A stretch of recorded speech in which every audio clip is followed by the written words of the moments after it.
민주주의를 하겠다는 사람, 민주주의가 여러분들 뭐가 제일 중요하지 않습니까? 첫 번째 요소, 민주주의 첫 번째 요소는 바로 적정 절차라는 겁니다. 듀 프로세스라고 그러죠. 이 주어져 있는 절차를 정확히 지켜나가는 것. 그것이 우리가 1215년 마그나 카타부터 오늘 현재 이르기까지 피로서 이루어간 민주주의 하나의 성과입니다. 근데 그걸 아직까지 우리는 안 만들어져 있는 거예요. 시스템이 안 되어 있다는 겁니다. 여러분들 한번 생각해 보세요. 우리나라에서 역사가 3년 넘는 정당이 있습니까? 역사가 3년 넘는 정당이 있어요? 영국에는 휘거당이 있죠. 이 휘거당, 그다음 토리당이 있었죠. 이 휘거당, 자유당은 나중에 사실 아직도 밍밍이 있어요. 휘거당도. 그리고 토리당은 지금 보수당이 되어서 있습니다. 그리고 1901년에 노동당이 강령이 만들어지고 그 이제 폐변 사회주의를 바탕으로 해서 강령 제안이 1901년에 있었죠. 그리고 1904년에 영국 노동당이 정식으로 창당을 합니다. 그래서 1945년 2차 세계대전이 마치고 나서 노동당이 사상 처음으로 집권을 합니다.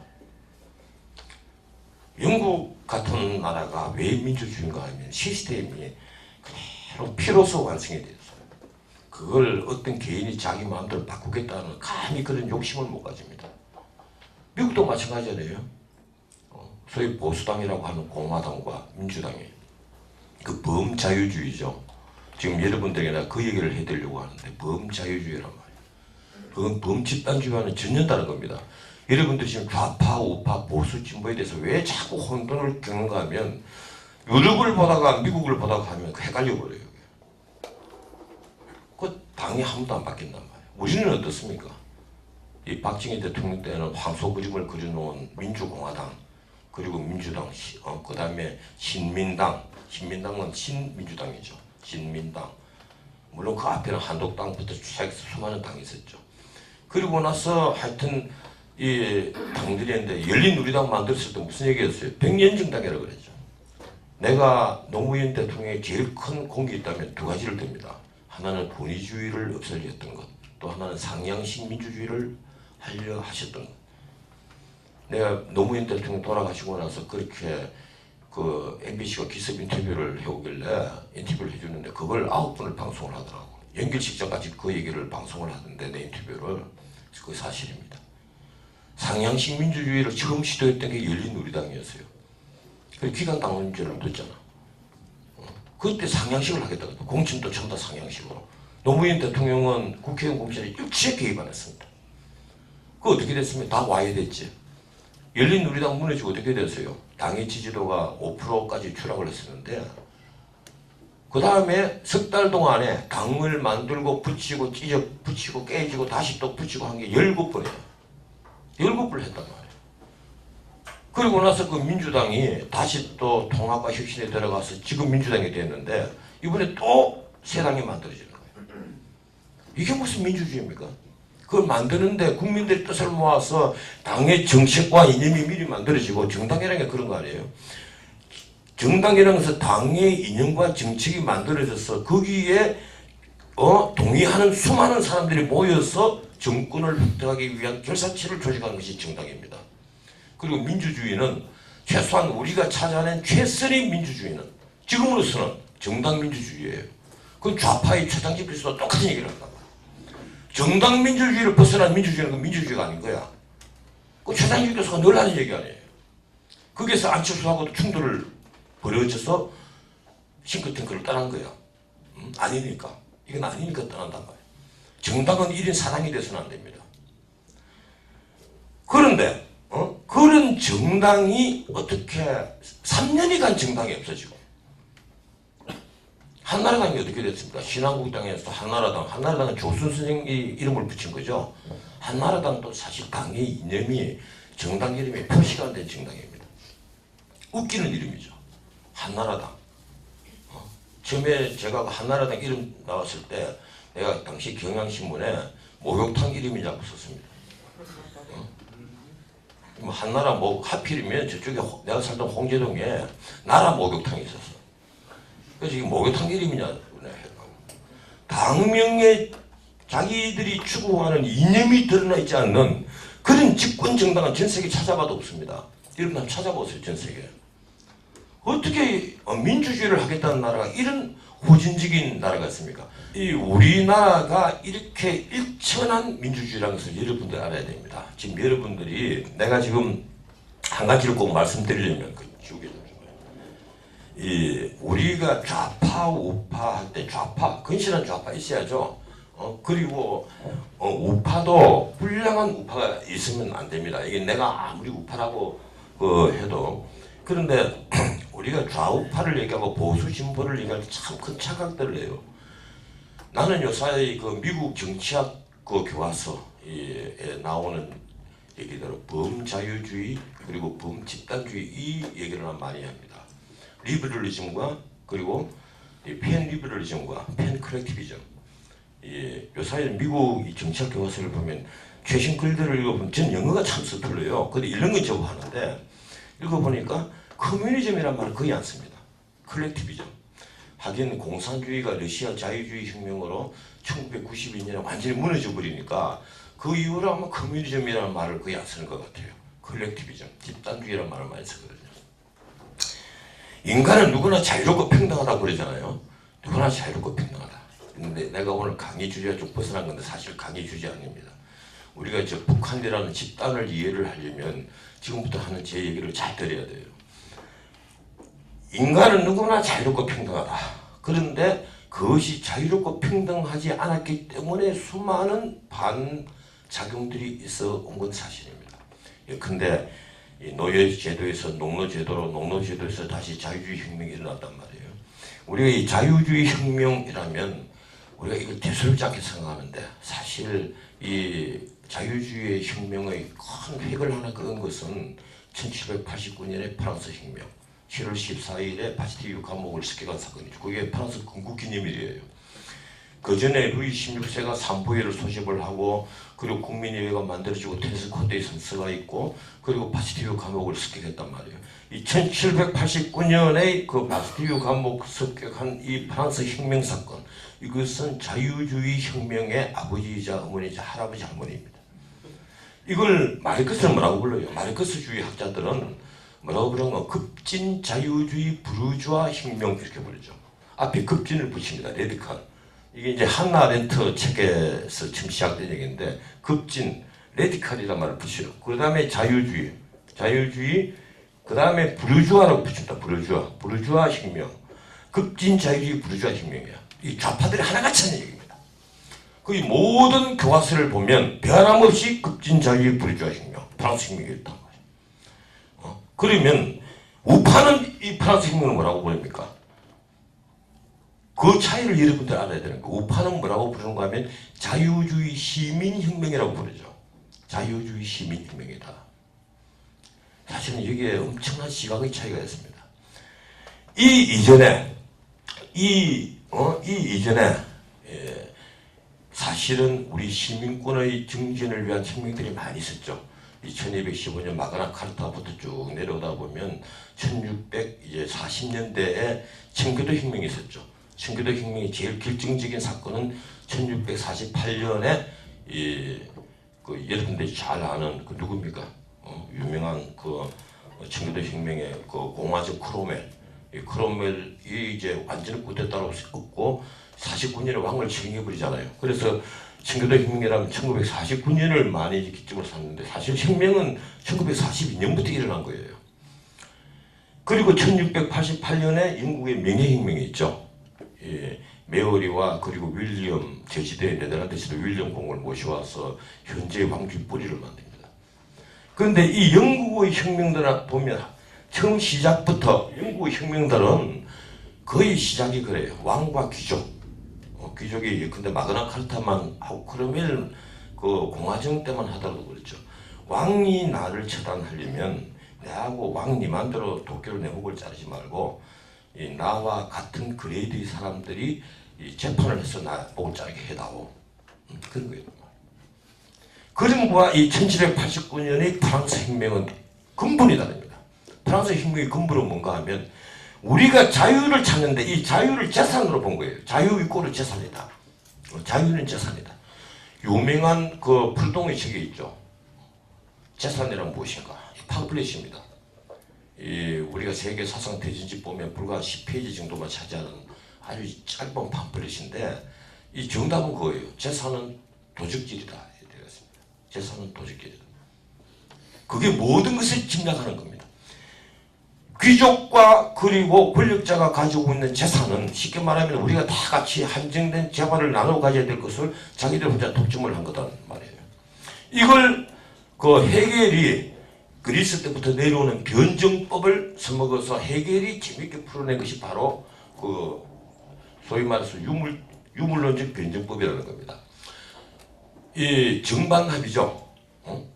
그 쉽게 말하면 농노는 영주를 위해서 생산을 다 열심히 해서 갖다 바치고 영주는 이 농노들이 생명과 대신에 삶을 보장해 주는 것.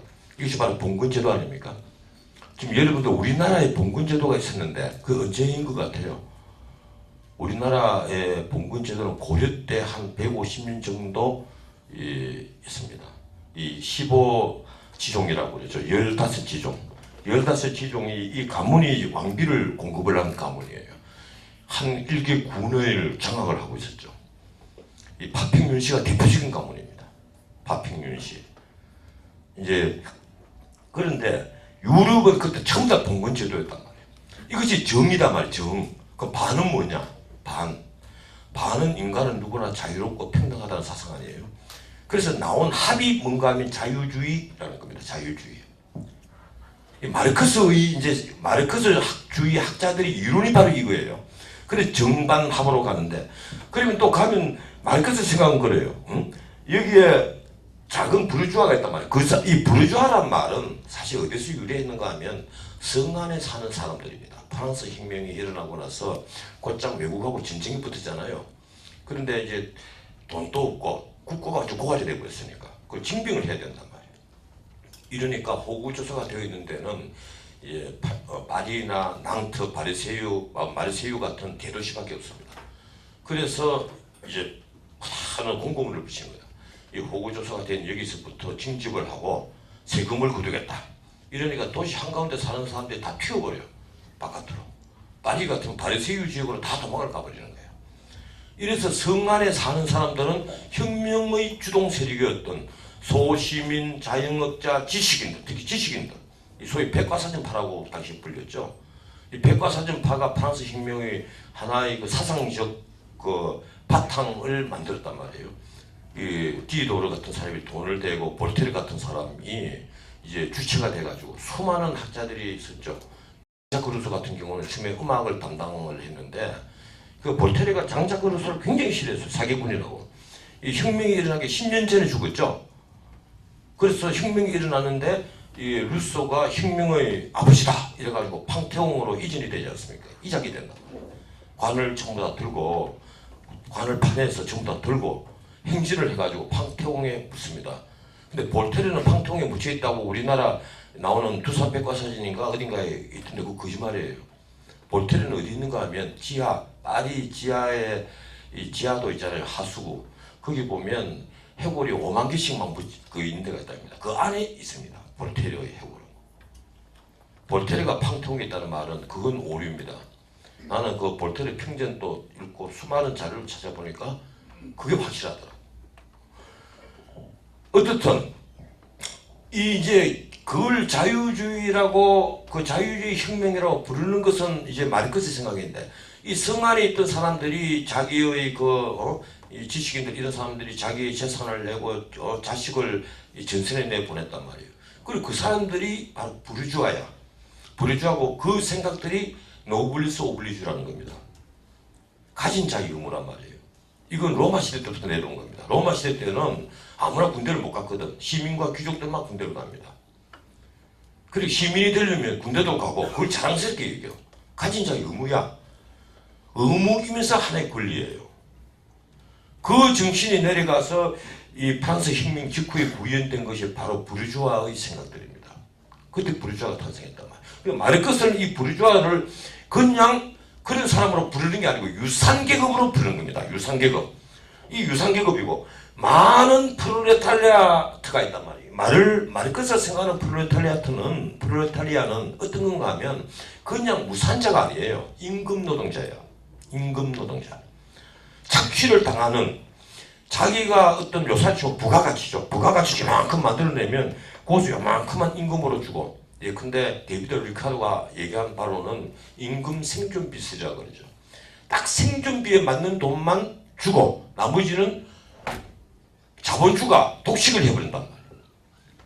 사실 보면 우리 좌파의 가장 원류 중에 하나가 이론화시킨 사람이 리카르도입니다. 리카르도예요. 아담 스미스가 자유주의 우파의 하나의 원류였다면 리카르도는 좌파의 제일 굴대가지라고 봐야 돼요. 물론 아담 스미스가 더 오래된 사람이지만 오래된 사람입니다만 아담 스미스도 그렇잖아요. 여러분들 국보를 읽어보세요. 한 사람이 부자를 만들기 위해서 500명이 가난한 놈한테 태어날 수밖에 없다. 탄생할 수밖에 없다. 아담 스미스가 그 주목한 것이 분업이라는 건데 리카르도도 똑같이 분업을 주목합니다. 마르크스도 마찬가지예요. 분업이라는 단어를 주목해요. 이 분업에 의해서 이 착취 구조가 이루어진다는 거예요. 잉여 가치를 독식을 해버린단 말이에요. 그래서 하여튼 소수의 부르주아와 다수의 프롤레타리아가 있는데 마르크스의 생각은 그래요. 이 소수의 부르주아와 부르주아끼리 또 경쟁하면 이게 더 소수가 된단 말이에요. 그리고 수많은 프롤레타리아가 생기면 이게 바로 내가 뭘 지금 설명드리는가 하면 그 변정법을 설명드리는 겁니다. 헤겔의 변정법이 거꾸로 돌입이 돼가 있다 이러면서 마르크스가 선 얘기가 바로 이 얘기예요. 이렇게 되면 계급혁명이 일어나서 최종적인 계급혁명이 일어날 수밖에 없다. 이거 바로 마르크스의 사상입니다. 유물론적 변정법 혹은 변정법적 유물론 뭐 거꾸로 하나 바로 하나 똑같은 말인데 이제 그런 얘기들을 하죠. 필연적이라는 거야. 그래서 마르크스의 생각은 이 부분에 있어서는 필수적인 폭력이 일어난다는 겁니다. 이 필수적인 폭력이라는 단어를 여러분들이 꼭 주목을 하고 있어야 됩니다. 왜 그런가 하면 마르크스가 이 얘기를 하고 예컨대 바쿠닌 같은 사람이 대단히 반발해버리죠. 그래서 제1인터내셔널이 사실 바쿠닌은 불참하지 않습니까? 바쿠닌은 그렇게 해서 너희들이 만들어 놓아봤자 어차피 또 지배자 권력자는 또 있을 것 아니냐. 야, 이 자식들아, 폭력으로 너희들이 그러면 해보겠다는 거하고 똑같은 말 아니냐. 바쿠닌은 무중부주의자란 말이에요. 프르동이나 바쿠닌이나 골드윈 이런 사람들 다 무중부주의자인데 그런 바쿠닌이 보면 이 마르크스를 웃기지도 않는 놈이야. 그래서 그 러시아의 거인이죠. 바쿠닌은 끝내 마르크스와 사상력으로 헤어집니다. 오늘 시간이 없어서 상세히는 설명을 못 드리겠는데 어떻든 세월이 많이 지났단 말이에요. 이 좌파들이 처음에 마르크스주의 아닙니까? 이 마르크스는 자기가 꿈꾸는 세상을 못 보고 이 1883년에 죽었죠. 1883년에 죽었습니다. 67년에 자본이라는 다스 카피탈이라는 책을 내고 83년에 죽었습니다. 1883년에 딱 죽고 나서 막상 혁명이 일어난 것은 마르크스가 생각하던 독일이나 영국이 아니죠. 독일이나 영국 임금 노동자가 전체 총 생산자의 한 10%가 되는 총 노동자의 한 10%가 되는 그런 영국이나 독일에서는 마르크스 생각하는 혁명이 일어나지 않고 혁명이 어디서 일어났습니까? 1917년에 러시아에서 일어납니다. 1917년 10월 달에 일어납니다. 그 혁명을 일으킨 주체 중에 사상적 바탕을 준 사람은 트로츠키예요. 그리고 혁명의 그 앞에 서서 설친 행동대장은 스탈린. 그리고 혁명의 그 어떤 틀 좋은 사람을 팍 앉아갖고 지휘를 한 사람이 바로 여러분들이 잘 아는 이 본명이 율리아노프인 레닌입니다. 블라디미르 레닌. 이 레닌이 이 혁명을 일어났을 때 마르크스의 생각과는 전혀 아니잖아. 왜 아닌가 하면 당시에 1억 6천만 명이나 되는 러시아 인구 중에 농민이 1억 500만 명입니다. 그리고 임금 노동자는 많이 잡아도 1000만 명. 그게 상트페테르부르크나 모스크바 주변에 있는데 특히 상트페테르부르크에 거의 다 있었죠. 그래서 그 소위 레닌그라드 상트페테르부르크에서 이 1917년 이 혁명이 일어나는 겁니다. 이때 이때 레닌이 내세운 이론, 특히 트로츠키가 다 준비를 해서 내세운 이론이 뭡니까? 그때는 이제 이스카야라 크는 불꽃이라 크는 신문, 나중에 만들어진 프라우다죠. 진실이라는 신문. 이 두 신문이 이 두 신문을 통해서 프로파간다를 했는데 그때 한 얘기가 그겁니다. 우리가 어느 세월까지 이걸 기다리느냐. 수많은 프롤레타리아와 소수의 부르주아를 이기는 이때를 언제까지 기다리냐? 기다릴 수 없다. 소수의 엘리트가 자각을 하고 혁명을 일으켜서 교육을 시키면 된다 이거예요. 그게 바로 전위당 민주주의입니다. 전위당 민주주의. 그게 그때부터 사실은 우리가 세계 정치 철학을 하는 분들은 다 갈라요. 그 앞에를 마르크스주의, 그 뒤를 공산당주의라고 합니다. 공산주의라고 합니다. 사실은 이 공산주의란 말은, 공산당이란 말은 마르크스가 먼저 쓴 말이죠. 그리고 그 훨씬 이전부터 있었고 1848년 2월 23일에 나온 것이 공산당 선언입니다. 2월 혁명 바로 하루 뒤에 나왔죠. 브뤼셀에서 이 초안을 쓰고 인쇄는 영국 런던에서 인쇄가 되었어요. 영어로 처음에 나오고 그리고 이 독일어로 두 번째 바로 이틀 뒤에 나옵니다. 공산당 선언이라는 게. 지금 여러분들 서점에서 보는 것은 영어판을 번역한 겁니다. 이 영어판과 독일어판이 틀려요. 첫 구절이 다릅니다.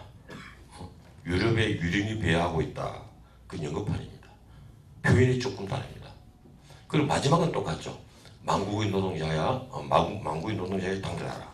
그 앞에 노동자는 잃을 것은 쇠사슬밖에 없다. 노동자가 잃을 것은 쇠사슬밖에. 왜 뭐 생기는 게 없으니까 잃을 것은 쇠사슬밖에 없다. 그러니까 망국의 노동자여 단결하라. 대단한 선동문입니다. 내가 지금까지 읽어본 어떤 문장보다도 사람을 격동시키는 문장이에요. 내가 지금까지 수많은 글들을 읽어봤지만은 마르크스의 천재성에 감탄을 하고 좌파 중에서는 그라쿠스 바베퍼 그 사람의 진실에 대해서 솔직히 말해서 눈물을 흘렸습니다. 마지막 법정에서 자기 자식에게 그런 얘기를 하죠. 내가 너희들에게 온전한 자유를 물려주려 했는데 나는 이제 그 자유를 줄 자격도 없고 그럴 능력도 없다. 너희들이 너무 불쌍하다. 자기 자식들을 두고 얘기합니다. 그때 아까 말한 자유이꾸를 재산이란 말이야.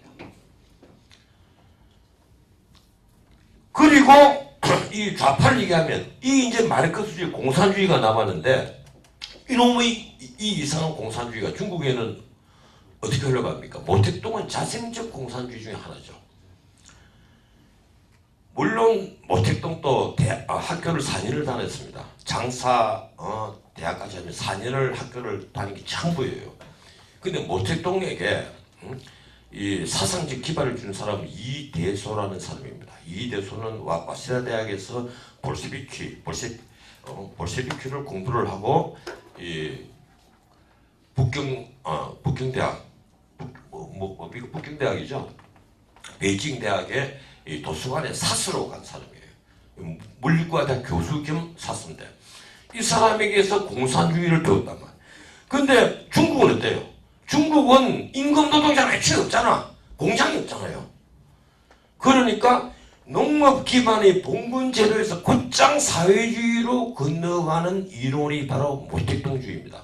이걸 공산주의 그 정치 철학하는 사람들은 뭐라고 부릅니까? 자생적 공산주의 혹은 아시아판 민족 공산주의라고 그러죠. 요놈이 다시 북한으로 간단 말이야. 북한으로 갔을 때 김일성이가 나이 18살 때 만들었다는 주체사상. 사람이 문제다. 많이 들어봤죠? 사람이 문제다. 이 인본 사상은 우리나라에 참 전통이 깊어요. 인내촌 다 이건 알잖아. 사람이 하늘이다. 이 좌파들의 바탕이 이 사람이 문제라는 얘기가 어디 처음에 나오는가 하면요. 그라쿠스 바베프에 나옵니다. 이 사람이 문제다. 난 이 사람이 문제다 말 들으면 경기를 이렇게 나네요. 너무 오염되고 있으니까 진짜 오염된 말이 되어버린 거야. 완전한 오염이야. 인본이라는 이 거룩한 이름을 오염이란 말이야. 우리가 좌파가 어디서 나왔습니까? 휴머니즘에서 나온 거예요. 휴머니즘에서. 그래 사람이 문제다 그러면 저부터 깨끗하게 다 엎어진단 말이야 그게.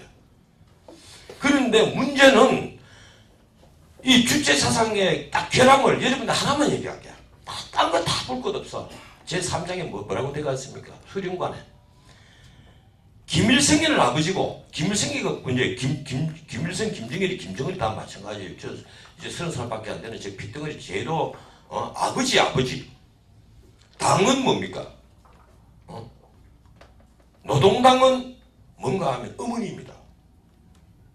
인민은 뭐예요? 자식이란 말이에요. 그래서 수령의 직관이 모든 것에 앞선다고 되었습니다. 수령의 직관. 수령이 뭐 법이고 뭐가 없어. 수령이 지나가다가 야 피아노를 이런데 놔두면 피아노를 처음보다 3위에 갖다 얹어놔야 된다. 그게 법이야. 그게 법이란 말이야. 수령의 직관이 모든 것에 앞선다는 이 사상이 바로 주체사상입니다. 그게 주체사상의 핵심이에요. 주체사상 책 보면 거룩한 말들 많이 있습니다. 그 거룩하고 훌륭한 말들 굉장히 많이 있어요. 나도 처음에 그걸 불운서적을 읽으면서 야, 이 정도 되면 진짜 종교 하나 만들어도 되겠다 싶었는데 실제 종교죠. 여러분들이 김일성이 김정일이가 죽고 나서 앞에 가서 시멘트 헤팅하고 하잖아. 막 울고불고. 그게 쇼한다고 생각합니까? 평양 사람들 그 쇼한다고 생각해요? 전혀 아닙니다. 태어나고 나서부터 집에 다 그 벽에 걸리는 사진이 뭡니까? 김일성, 김정숙, 김정일 이 세 사람 사진이죠. 그걸 보고 평생을 살아와서 집에서 나갈 때 학교 가도 직장에 가도 평생 그 사진을 보고 경배를 하면서 살아왔어. 그러다가 그 사람들밖에 모르는데 신이 죽었는데 교주가 죽었단 말이야. 교주야. 교주가 죽었는데 눈물이 나오지. 평생을 모시던 교주가 죽고 그걸 쇼라고 생각합니까? 그 사람들이 다 진실을 알고 이게 그 자유주의 사회가 어떻게 돌아간다는 걸 다 알고 있다고 생각해요. 천만의 얘기입니다. 거기에 너무 익숙해져 가는 거예요. 감옥 생활에 아주 오래 익숙하면요. 감옥 생활에 갇혀가 있는 것이 그게 바로 자유입니다. 그게 어디에 나와요? 영화에 나오잖아. 원래는 소설이거든. 쇼생크 탈출. 쇼생크 탈출에 그 여배우 그 뭡니까? 리타 헤이워드? 내지 이름이 잘 생각이 안 나는데 원래 그 단편 소설이죠. 리타 헤이워드와 쇼생크라는 그 단편 소설을 영화를 만든 게 쇼생크 리뎀션이라는 쇼생크 탈출자 그 아카데미 작품상 감독상 다 받은 영화인데 거기에 핵심이 그겁니다. 그 영화의 줄거리에 그거 보면 뭐 진짜 무죄인데 그 탈출한 거기 여러분들 박수 치고 말지 모르겠는데 그 영화에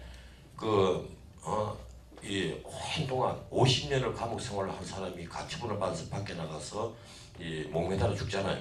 견디지를 못하고. 감옥 생활이 그 사람이 자유란 말이야. 밖에 가처분을 받아서 밖에 나와 있는 게 그게 더 불안한 거야 이제. 익숙하지 못한 거야. 그래서 내가 여기 있었다고 여기 위에 쓰고 그 이름이 지금 생각이 안 나는데 목을 매달아 죽어버리잖아요. 그 여러분들 알아야 됩니다. 감옥 생활에 익숙해지면 그게 그 가치가 있는 것 자체가 하는 자유란 말이에요. 북한도 마찬가지예요. 평양 생활에 아주 익숙해지가 있는 그 사람들은 여기에 내려오면 적응을 못하는 사람이 너무 많아. 실제 탈북자가 우리나라에 와서 적응 못하는 이유가 바로 거기에 있습니다. 세트민들이 적응을 못한단 말이에요. 그쪽에 통제받고 이 규격화되어 있는 사회에 배가 고프고 자기가 늘 끌려다니고 하지만 거기에 편했다는 거예요. 자기에게는 편하거든. 어떻든 이렇게 되는데 지금 자 이게 우리가 마르크스주의의 이 그동안에 쭉 보면 이 이론에 있어서 핵심은 정말 핵심은 딱 하나입니다. 이게 우리가 재화를 한정된 재화를 똑같이 나눠 가지자는 건데 그게 핵심이 뭡니까? 바로 생산시설의 국유와 공유화입니다. 지금 사실은 내가 젊은 그 대학생들하고 무슨 모임에 나가서 야 마르크스주의, 공산주의, 집단주의 우리가 이런 말 그리고 진의당 민주주의, 삼민민주주의, 인민민주주의 다 똑같은 말들이야. 구조주의 좌파까지. 뭐 구조주의는 90%가 좌파니까. 그 수많은 명칭의 공통적인 핵심이 뭐냐? 하나만 얘기해봐. 뭔가 하면 생산시설이 국유와 공유합니다. 생산시설을 같이 가지자. 두 번째가 뭐냐? 바로 보편적 복지로 표시되는 먹고 마시고 자고 입고 하는 것을 똑같이 하자는 거예요. 먹고 마시고 입고 자고 심지어 섹스까지도 똑같이 하자는 거예요. 그게 바로 집단주의 사상입니다. 우리가 똑같은 인간인데 왜 먹는 것이 차별이고 입는 것이 차별이냐? 보편적 복지는 거기서 출발하는 겁니다. 보편적 복지는 가난한 사람을 도와주자는 데서 출발한 게 아니에요. 그 사상적 배경이 그래서 집단주의적 사고란 말이에요. 그래서 생산시설의 국유화를 생각을 하는데 생산시설 국유화 이러면 뭐가 됩니까? 시장이 사실 없어져야지. 근데 시장을 인정을 하면서 생산시설의 국유화를 얘기하는 것이 어떤 이념입니까? 그게 바로 사회 민주주의죠. 사회민주주의 우리가 이 얘기를 늘 하는데 사민주의하고 사회주의하고 차이가 뭐냐 이런 물으면 사회주의는 이 소셜리즘은요 사실은 이 정치 철학자들이 만들어낸 말인데 공산주의의 순화된 의미에 불과합니다. 이 사회주의하고 이 사회민주주의하고 이래서 사민주의가 나오죠. 이거는 뭔가 시장을 인정을 하면서 생산시설을 국유화하겠다는 그 개념입니다. 이게 사민주의죠. 영국의 노동당, 페비언 사회주의, 온건 사회주의에서 출발한 영국 노동당, 독일 사민당, 독일 같으면 사회주의 노동자당이 1899년에 라살의 제자기긴 에드와르드 베른슈타인이 강령 제안을 하고 그리고 1901년에 당이 창당을 합니다. 그리고 1970년에 빌리 브란트가 집권을 하죠. 70년이 지나서 집권을 해요. 여기서 나온 개념이 1. 정치민주화. 마르크스처럼 우리가 폭력혁명을 할 수는 없다. 1인 한 표씩 투표를 해서 우리가 다수가 돼서 국회에 들어가서 정권을 잡으면 되지 않느냐. 정치민주화입니다. 지금 내가 얘기하는 것은 에드와르드 베른슈타인이 한 얘기예요. 이 베른슈타인이 이제 강령 제안을 했는데 이 경제민주화 많이 들어봤죠. 내가 왜 재작년부터 경제민주화를 크면 자다가도 벌떡 일어나서 핏대를 세우는가 하면 여기에 나오는 말이야. 저기 김정호 교수님 계시지만 경제학자지만 어떤 경제학 체계도 없고 하긴 있죠. 하이에커의 스승 미제르가 얘기한 이 경제민주화라는 말이 있습니다. 그건 정반대 개념이에요. 어떤 헌법체계도 없는 말이야. 어떤 헌법체계도 없어요. 이 경제민주화라는 말은. 경제민주화. 베른슈타인이 한 얘기는 그겁니다. 융크의 재산을 빼떨어서 의회가 법으로 빼떨어서 서민과 노동자들에게 무상으로 나눠준다. 융크가 대지주죠. 대지주. 그게 경제민주화. 세 번째가 사회민주화. 이 사회민주화는 그러면 우리 사회의 신분이 없어진다. 문제가 평등해진다. 이게 바로 독일 사민주의 뿌리입니다.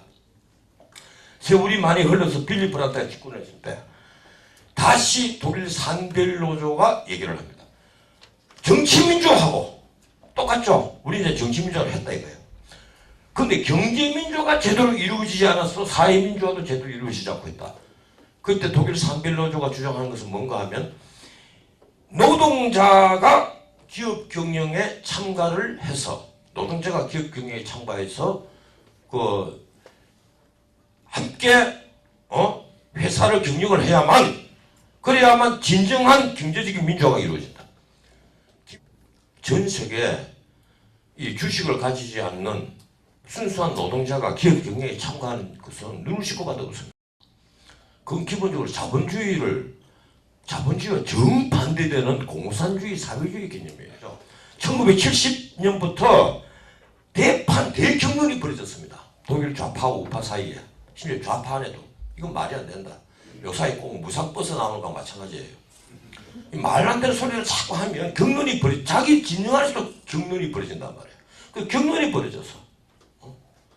그래서 어떻게 합의가 됐는가 하면 종업원 500명 이상 되는 기업에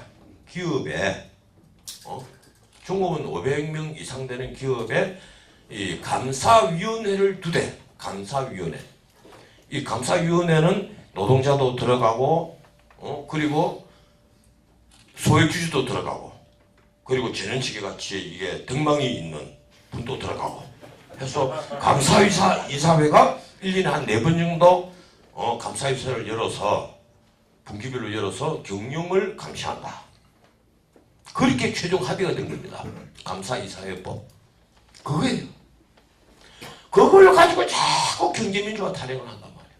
마치 노동자가 기업 경영에 직접 참가하는 것처럼, 노동자가 사장도 되고 정부도 되고 이런 것처럼. 그거 아니잖아요. 그리고 사회민주화. 그리고 하나 더 붙였죠. 국제민주화라는 걸 더 붙였습니다. 그래서 뭘 합니까? 제3 인터내셔널을 열었죠. 제3 인터내셔널. 1 인터내셔널은 마르크스가, 2 인터내셔널은 엥겔스가, 그리고 3 인터내셔널은 독일 사회민주주의, 독일 3인당이 엽니다. 자, 그리고 우리가 흔히 하는 말로, 영국은 노동당입니다. 근데 흔히 하는 말로 3인당이 있고, 사회민주주의당이 있고, 민주사회주의당이 있죠. 여기 혹시 학생들 중에 사회민주주의와 민주사회주의의 차이점을 딱 하나만 얘기할 수 있는 사람, 핵심만 손 들고 얘기 한번 해봐요. 얘기에 온 정도면 상당히 이게 정치 경제학 혹은 나 정치 경제학이라는 말은 참 싫어합니다. 그 좌파가 만들어낸 용어거든. Political economy는 좌파가 만들어낸 용어예요. 난 정치 철학이라는 말을 더 좋아합니다. 이 정치 철학에 대해서 상당히 관심이 높으실 건데, 사회민주주의와 민사주의 차이점을 아무도 몰라요? 부끄러워서 손 안 드는 거예요? 저 손 드는 줄 알았더니 머리카락 만졌네. 딱 하나만 기억하십시오. 사회민주주의는 기업의 국유화 공유화에 더 강력한 고집을 가지고 있다. 그리고 민주사회주의는 기업의 국유화 공유화에 크게 집착하지 않는다. 그겁니다. 딱 그 차이입니다. 그런데 독일 말고 스웨덴은 어때요? 스웨덴은 3인당이 무려 60년을 집권했죠. 그 2006년에 온건당에게, 그리고 스웨덴 우파인 온건당에게 이 정권을 넘겨줬단 말이에요. 그런데 스웨덴은 참 웃겨요. 3인당이 집권했는데도 기업의 국유화는 거의 일어나지 않았습니다. 60년이나 집권했는데도. 그런데 영국은 어떻습니까? 노동당이 집권하자마자, 이게 여러분들 그걸 알아야 됩니다. 정확히 이 영국 노동당이 45년에 집권했는데 60년부터 80년까지는 전 유럽은 좌파의 천국입니다. 영국 노동당, 독일 3인당, 프랑스 사회당, 그리고 이탈리아도 사회당, 스웨덴 같은 나라는 3인당, 그리고 발트해 연안 국가들이 다 그래요. 이 발트해 연안 국가들이 참 재밌는 나라들입니다. 여러분들 발트해 연안에서 연안 나라들의 복지제도 공부했다 이래서 우리나라에 지금 청와대도 들어와 있고 보건복지부도 들어와 있고 대학교 교수들도 자리 먹고 있는데, 제가 하나씩 따져볼까요? 스웨덴 인구 한 880만 되는, 자꾸 인구가 빠져나가니까 이슬람 이민을 받아들여서 그나마 한 880만, 지금 한 900만 될까 몰라요. 땅은 엄청나게 넓죠. 그리고 구리는 세계 제1위입니다. 구리의 품질 자체가, 구리 알죠? 구리 광산 세계 1위예요. 전선 만드는 데는 구리 없으면 아무도 못합니다. 세계 1위란 말이에요. 잘 먹고 잘 살 수 있는 나라입니다. 일렉트로닉스라는 회사가 이 전체 국가 총생산의 한 20% 이상을 차지하는 나라죠. 엄청나게 그런데 그런 나라가 어때요? 땅은 굉장히 크잖아. 거기 SOC 건설하면 어떻습니까? 이용자가 적겠죠. 그게 고속철도, 떼제배 같은 걸 건설해봐 무슨 도움이 되겠어? 응? 그 인구도 얼마 안 되는 나라에 지하철을 광범위하게 깔아봐요. 무슨 도움이 되겠어요?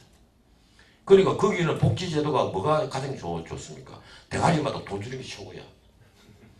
그게 가장 효과가 높잖아. 인구가 880만이란 말이에요. 노르웨이, 핀란드 가면 다 압니다. 부산 정도의 인구입니다. 480만에서 520만, 핀란드가 한 500만, 520만, 그리고 480만이죠, 노르웨이. 노르웨이는요, 북해 유전의 권리를 절반 갖고 있어요. 그래서 1인당 국민소득이 9만 불입니다. 9만 불. 돈이 이만큼 사이가 있는데, 법으로 매년 뭘 하는가 하면, 올해는 요거 나오는 거 얼마 좀 짜게 쓰느냐, 그거 고민하고 있습니다. 노르웨이 국회가 고민하는 게, 세금을 얼마를 걷어서 어떻게 뭘 쓰겠다 이걸 고민하는 게 아니라 돈이 만큼 들어온단 말이에요. 국가에. 이걸 얼마를 짜게 갖고 어떻게 쓸까 하는 걸 고민하는 나라가 노르웨이예요. 그런 나라의 복지를 우리나라에 들고 온다고? 덴마크 인구 500만입니다. 550만 대. 그런 나라의 모델을 우리나라에 들고 들어온단 말이야. 네덜란드 인구가 한 1700만 됩니다. 1700만. 돈만 밝히는 나라야. 그 나라는. 이런 발트의 연안의 국가의 복지 모델을 우리나라에 들고 들으면 뭐가 돼요? 사실은 우리나라 복지 공무원들, 장관들, 차관들, 이 정책 만드는 이 정치인들 진짜 이 참 우리는 좋은 환경에 있습니다. 우리 국회의원들 지금 3월달에도 지금 100명이 외국에 나가 있어. 출장 나가 있어. 비행기 1등석 타고 그 내가 보기에 다 놀러가. 이 사람 법문학 공부한다고 인도네시아 가고 캄보디아 가고 우리 법사위원들이 이 사람 법문학을 왜 인도네시아 가서 공부를 합니까? 꼭 보고 싶으면 우리나라 도서관 가서 책 찾아보면 되지. 이 미친놈들이 말이야. 그걸 가서 보면 전부 다 골프장 가서 공 치고 있을 거예요. 장담하건대. 학교 폭력실 때 공부한다고 영국, 핀란드, 노르웨이를 가. 새들이 다 국회의원이야. 그거 또라이 아니에요? 학교 폭력실 때 구경하면 서울에 초등학교 후딱 가면 돼. 다 알아. 왜 영국까지 가서 봐야 돼? 영국 학교 폭력을 공부해서 뭐 학위 받을 일이 있나? 그런 짓거리를 한단 말이에요. 우리나라 국회의원들 다 앉아서 정책 만들면 다 앉아서 책 한 50권만 딱 사오면 내 서재에 있는 책 빌려줄 수 있어. 한글로 번역 대본이 다 돼가 있어. 원서는 딱 2권밖에 없어 놔도. 다 보면 다 나와 있습니다. 인구 5천만이 넘고 국민소득이 2만 불이 넘는 나라들이 이미 시행을 했다가 실패한 정책 성공한 책이 다 있단 말이에요. 미국, 일본, 영국, 독일, 프랑스, 이탈리아 거기다 하나 더 붙으면 돼. 인구 4,700만인 스페인. 스페인이 한때 6천만이었는데 인구가 줄였죠. 지금 4,700만이에요. 응? 이 나라가 했던 그리고 7나라야 스페인까지. 이 그리스 같은 거 빼도 돼. 그 인구 1,060만밖에 안 됩니다. 캐나다도 이제는 인구가 막 이민이 늘어서 인구가 3,500만이 됐는데 불과 10년 전에는 인구 2,800만, 700만 했던 나라예요. 급격히 인구가 는 나라가 지금 캐나다입니다. 미국, 영국, 독일, 프랑스, 이탈리아 그리고 스페인 이 나라에서 성공한 정책 다 받아들이고 실패한 정책 안 하면 된단 말이에요. 그런데 실패한 정책이 뭐예요? 그게 바로 보편적 복지입니다. 그걸 여러분들 아셔야 돼요. 1960년부터 80년까지 좌파 공화국이었단 말이에요. 그때 걔들이 만든 게 진보 정상회의야. 응? 이해찬 현 국회의원이 당시에 총리할 때 진보 정상회의에 우리나라를 대표해서 정상이라고 해서 갔지. 그래서 노무현 이해찬 정부라고 기자들에게 폭탄주 돌린 사람 말이야. 내가 그래서 방출제 들고 갔죠. 어떻게 노무현 정부면 노무현 정부지 노무현 이해찬 정부냐. 그때만 그걸 하필이면 신문에서 기사를 보고 나한테 또 그 보좌관이 항의 전화를 하더라고. 그렇게 그때는 열린 우리당 시절이 민감할 때입니다.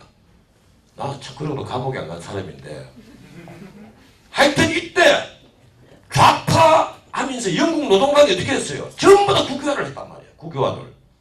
브리티시 에어라인즈, 브리티시 텔레콤, 브리티시 레일로즈, 브리티시 오일 11개 기업이 전부 다 국유화 공유화를 다 했어. 영국이. 근데 결과가 어떻게 됐습니까? 전부 다 만성적자, 브리티시 텔레콤 레일은 다 1조 원 이상 적자죠. 여러분들 서점에 가서 박지양 서울대 교수가 쓴 중간은 없다는 마가렛 대처의 평전을 한번 읽어보세요. 아주 상세히 나와 있습니다. 안 그러면 서문당에서 나온 마가렛 대처 딱 큰 고책을 한번 읽어보세요. 적자의 당이 쫙 나옵니다. 자료가 다 나와요. 거기는. 엄청난 적자란 말이야. 그래서 어떻게 했습니까? 대처가. 취임하자마자 1979년에 자기가 총리가 되자마자 그 대처는 다른 영국 총리하고 틀려서 재무장관을 거치지 않는 사람입니다. 이 영국 총리실에 총리에서 회의를 하면 제일 중간에 총리가 앉고 여기에 외교장관 앉고 여기에 재무장관이 앉거든요. 그리고 여기에 국방장관이 앉고 여기에 상공장관이 앉습니다. 제일 끝에가 복지부 장관, 제일 끝에 교육부 장관이에요. 마가렛 대처는 이 교육부 장관하고 복지부 장관을 거친 사람이야. 그리고 폴스타교에서 총리로 온 사람이 유일한 사람입니다. 20세기 수많은 정치가 중에서 가장 위대한 사람. 우리 인류 문명을 절벽으로 떨어지는 것을 막은 유일한 사람. 난 그 사람을 마가렛 대처라고 생각합니다.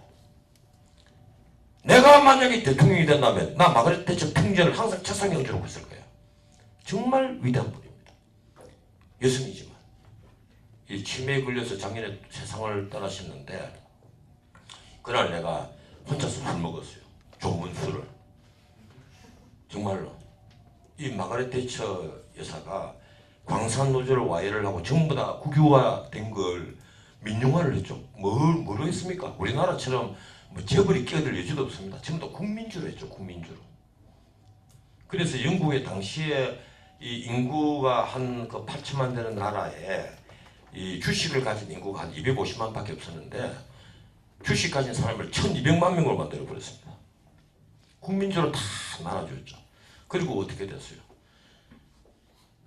1조 원 적자 보던 영국 철도부터 그리고 항공, 뭐 오일, 온갖 게 텔레콤, 온갖 게 다 거의 되면 전부 다 흑자입니다. 전부 다 1조 원 정도의 흑자예요. 그래서 국민 담세율이 35%에서 불과 3년 만에 25%로 낮췄습니다. 지금 영국 국민 담세율이 지금도 24%입니다. 그러니까 마가렛 대처가 11년을 하고 뒤에 메이지가 물려받았는데 메이지가 쿠데타 일으킨 거지. 파리에 정상회담하러 간새 영국 보수당에서 쿠데타 일으켜갖고 메이지가 집권한 것 아닙니까? 근데 이 메이지가 깨지고 나서 노동당의 토니 블레어가 집권을 하면서 토니 블레어가 쫙 우클릭해서 마가렛 대처의 모든 정책을 다 이어받아 버렸죠. 그래서 변명을 하기를 제3의 길, 기든스 얘기를 한 거야. 제3의 길이란 말이 거기서 나온 겁니다. 아직까지 하나 해결하지 못하고 있는 게 무상의료예요. 지금 영국 전체 예산의 한 4분의 1 정도가 옛날에는 3분의 1 이상 들어갔습니다. 4분의 1 정도가 이 의료에 들어간단 말이에요. 매년 해마다 영국은 연말이면 의사들이 뭘 자기 의료 계획서를 냅니다. 나는 내년에 어떻게 치료를 할 거다. 그럼 뻔해요. 우리나라는 저쪽에 아산병원이나 삼성병원에 가보세요. 아산병원에 그 육중한 교수님이라고 있습니다. 위암을 담당을 합니다. 밖에 나가서 개원하면 떼돈 벌 사람이야. 근데 어떻게 그분이 일주일을 내가 한번 말씀드릴까요? 저보다 약간 젊으신 분인데 난 이 전생에 무슨 죄 지은 사람이야. 그런 분은 아침 7시에 첫 수술을 들어갑니다. 아침 7시에는 솔직히 말해서 젊은 친구들처럼 몸이 좀 건강한 사람들 손이 잘 안 풀렸으니까 대충 좀 꿰매도 되는 사람 수술 딱 맞죠.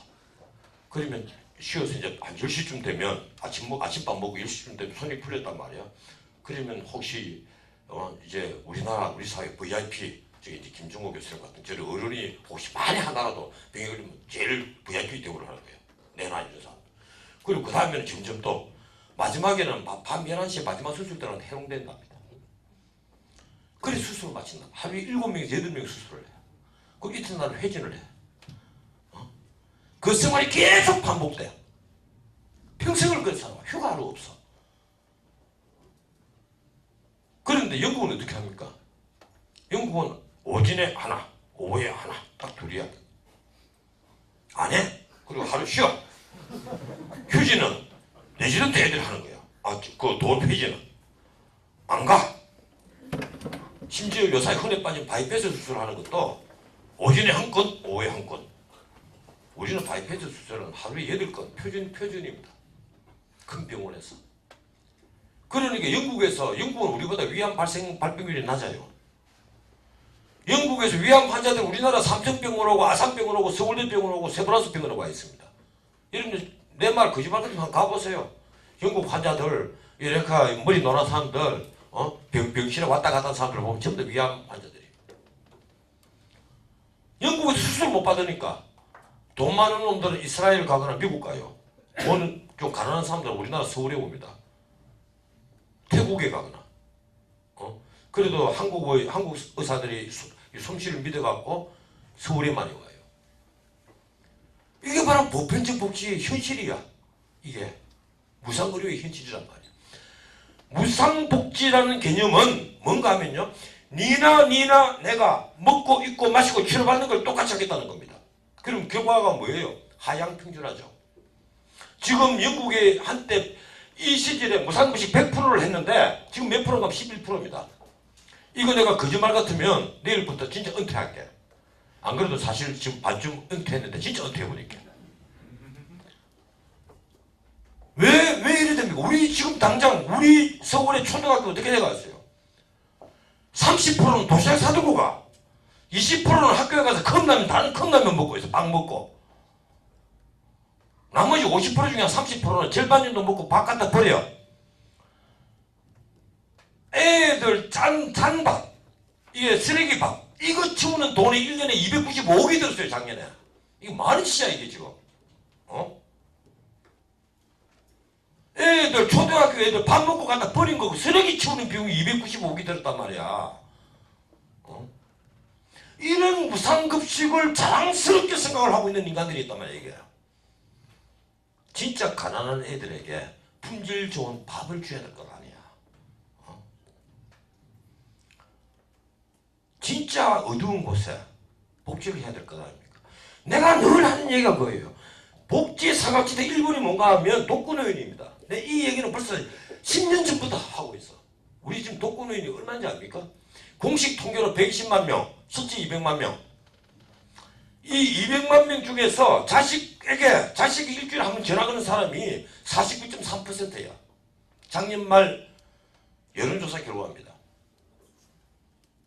서울의 1인 가구가 지금 85만 가구입니다. 350만 전체 가구 중에 350만 가구 중에 1인 가구 85만 가구인데 여기서 전혀 총각 혼자 사는 것은 한 20만 밖에 안 되고 65만은 독거노인이야. 독거노인. 이 주변에도 숱합니다. 저 위에 연남동 위에 가면 독거노인들 숱해요. 이 사람들 중에 자식과 완전히 연이 끊어진 사람이 10만 명이야. 10만 명. 이 10만 명 중에 2만 명은 자식과 완전히 연이 끊어진 걸 증명을 해가지고 기초생활 수급자가 돼갔습니다. 한 달에 44만 원 받죠. 그리고 몸이 아파서 병원에 가면 치료를 해줍니다. 근데 그것도 9월달 전에 가면 치료를 잘해줘요. 돈이 병원에서 곧장 돈을 이 건강보험공단에서 곧장 받을 수 있으니까. 근데 9월달 지나면 예산이 없어서 이내 돈 안 주거든. 그 치료가 부실해져. 지금 여러분들 그런 거 모르죠? 이게 우리나라 보편적 복지의 현실입니다. 그 나머지 8만 명은 뭐냐? 어딘가는 자식 새끼 때문에 몸이 아파도 병원에도 못 가. 기초생활 수급자도 안 돼가 있어. 여러분들은 이 강의 듣는 여러분들은 정말 부모님들을 잘 모십시오. 자식들을 자식 사랑만 하고 부모를 잘 안 모시면 자기도 늙으면 똑같은 대우 받습니다. 이 사람들이 폐지를 죽는데요. 폐지를 내가 어느 날 우리 집 앞에 지나간 할머니에게 내 바로 요 뒤에 살아요. 할머니가 리어카를 갖고 있게 우리 집 신문지를 가득 채워드렸어. 그래서 내가 할머니 오늘 내가 밀어볼게요. 개 데리고 산책 가려다가 개를 이제 집 대문에 묶어놓고 이제 리어카를 끌고 가니까 1.5km야. 아주 연남동 뒤에 폐지하고 공병 주는데 내 그 리어카를 밀고 가다가 교통사고 한 2번 날 뻔했습니다. 리어카를 가득 채워서 밀고 가는 게 그렇게 힘이 들더구만. 야, 내가 정말 놀랐어요.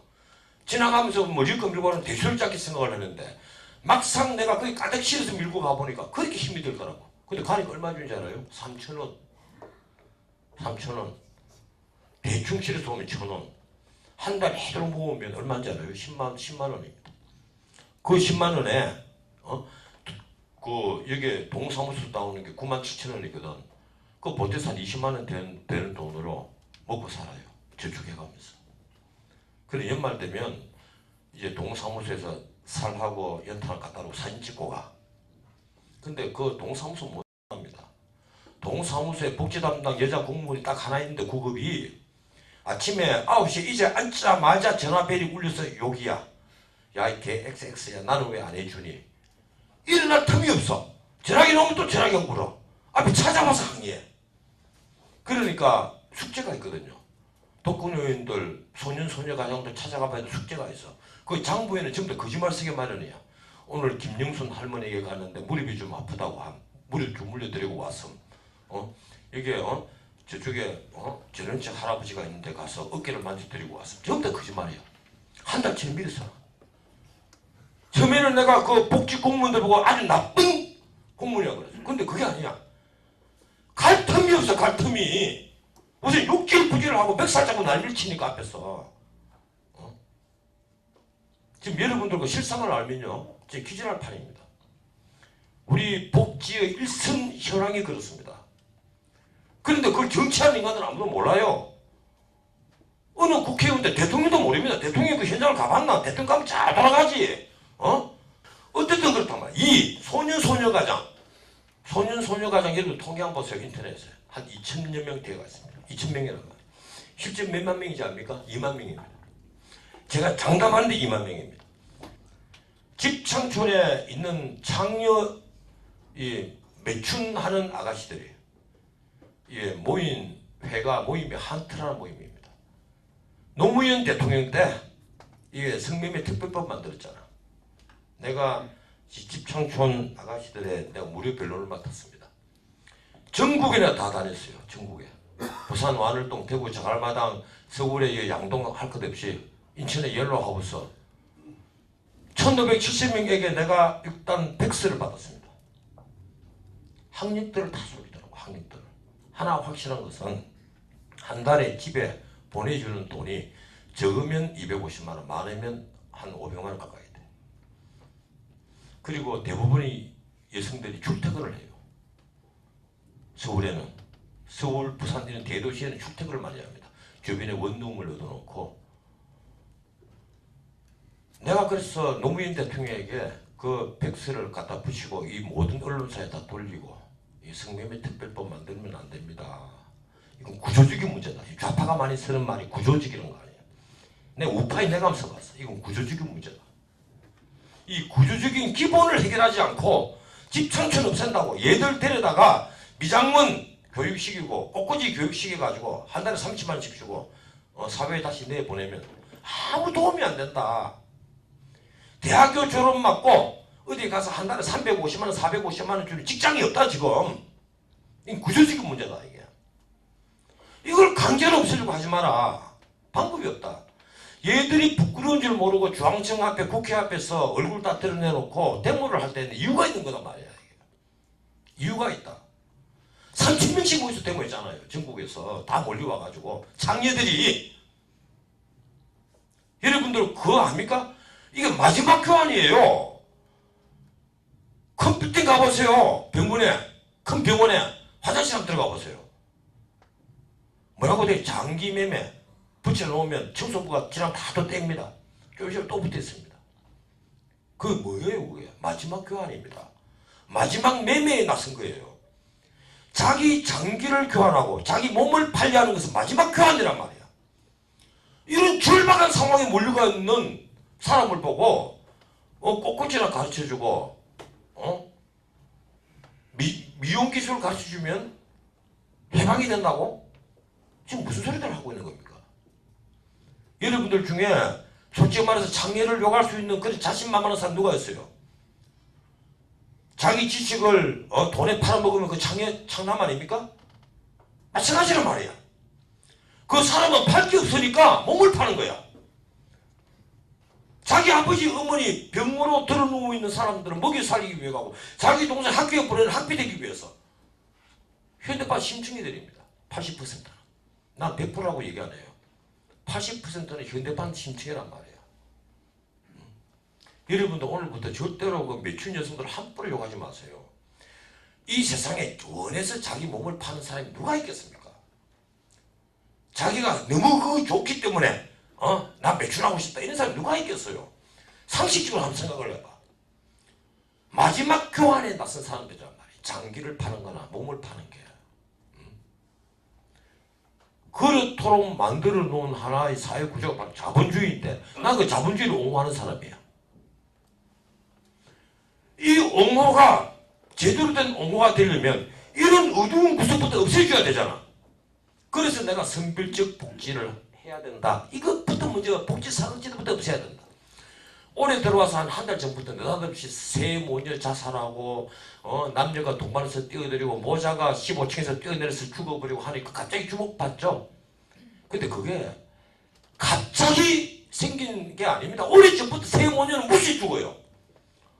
근데 장담하는데 새 모녀가 죽은 것은 1년에 10번도 더 있는 겁니다.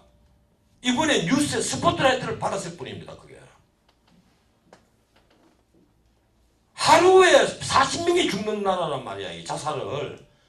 이게 바로 우리 자본주의 어두운 구석인데. 나는 근데 이 자본주의를 옹호를 해야 돼요. 내 신념이니까. 그럼 뭘 해야 됩니까?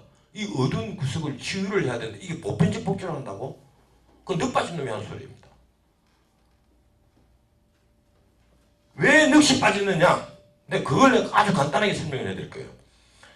저보다 이 부분에서는 사실은 저기 계시는 김중호 교수님이 훨씬 더 전문가입니다.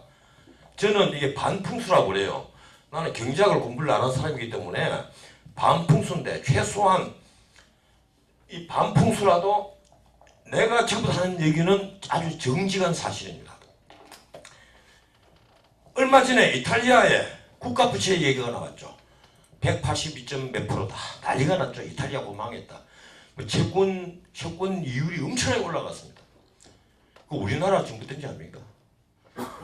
지금까지 우리나라 정부 국가부채 뭐 340조다. 그 다음에 400몇 조다. 아직 우리는 국민 총생산의 35%밖에 안 돼요. 아주 건강한 국가입니다. 이런 도둑놈들이단 말이에요. 역대 기획재정부 장관이 전부 다 거짓말쟁이들이에요. S&P 리포트가 1911년에 나온 아주 짧은 리포트가 하나 있습니다. 뭐라고 되어 있는가 하면 그 전에 재밌는 얘기 하나 줄게. 1900이 아니지 2011년 나도 그 치매에 걸렸네. 2009년에 무디스에서 재밌는 칼럼이 하나 나왔어요. 한국은 2050년이 되면 G2가 될 거다. 와, 놀랄러잖아요. G2. 나의 꿈이 2050년에 2030년에 G5에 들어가는 거예요. 현재 달러 가치로 국민소득 인당 국민소득 한 6만 불 되는 거. 그러면 국가 총생산이 3조 달러가 되면 됩니다. 3조 달러. 3조 달러만 되면 6만 불이 된단 말이에요. 우리가 1조 달러 조금 넘거든. 3조 달러만 되면 우리는 이 G2 되고 그때는 자유민주주의 기본주산의 평화통일도 되는 정말 부강한 그리고 인구가 한 7,500만 되는 내수만으로도 중견기업이 탄생할 수 있는 이런 멋진 나라가 될 거다. 이게 이제 내 꿈이었는데 무디스에 느닷없이 2050년에 G2가 된다. G1은 누구냐? 이게 미국이야. 미국과 대한민국이 G2가 된다. 무슨 일 아니야. 근데 2011년에 S&P 스탠더드 푸어스의 리포트가 나옵니다. 2012년부터 한국이 재정 건전성을 회복을 한다 하더라도 잘 들으세요. 2050년이 되면 한국은 고령화 사회로 인해서 국가 총생산의 6.8%를 국가 부채에 대한 이자로 갚아야만 할 것이다. 걱정한 거죠. 국민 총생산의 6.8%를 이자로 갚아야 된다. 그런데 더 기가 막힌 얘기가 있습니다. 2012년이면 이게 이명박 정권 마지막 해입니다. 2016년까지 그것이 미루어질 때, 재정 건전성이 미루어질 때 한국은 2050년이 되면 놀라운 얘기입니다. 투기 등급이 될 것이다. G2는 개뿔? 투기 등급이 된다. 지금 이탈리아도 투기 등급이 아닙니다. 스페인도 투기 등급이 아닙니다. 그리스는 투기 등급에 폭락 빠졌다가 툭 튀어나와 있어요. 지금. 투기 등급이 된다. 야, 진짜 겁이 나요. 그래서 그때부터 내가 국가 부채라 하면 진짜 지금처럼 땀 흘리면서 공부했습니다. 이 국가 부채의 구조가 어떻고 하도 용어부터 틀리고 통계청에서 한국은행에서 기재부에서 나오는 자료들이 다 틀려요. 숫자들이. 오늘 현재도 다 다릅니다. 지난 2월 14일 날 우리나라 기재부가 뭐라고 냈어요? 참 웃기는 자료를 내줬다. 2012년 자료를 바탕으로 다 냅니다. 이미 2014년인데 우리 국가 부채, 국가 채무와 국가 부채를 용어도 구비를 해놔요. 우리 국가 부채는 국가 채무 더하기 공기업 부채 빼기 국가와 공기업 간의 내부 거래 빼기 하면 국가 부채인데 821조다. 이런 식의 도둑놈의 시대 아니에요. 진짜 벌써 귓방망이로 왕복 치고 싶어요. 우선 여기에 나온 재료가 2012년 거야. 2012년도에 443조입니까? 434조입니까? 이건 막 이제 필요도 없는 수치니까 내가 외우지도 않는데 이 중앙정부 부채입니다. 공기업 부채 얼마입니까? 493조죠. 이 493조가 275개 공기업 수많은 것 중에 빚내고 있는 공기업이 275개인데 이 부채가 493조입니다. 이 중에 12개 기업이 빚이 412조입니다.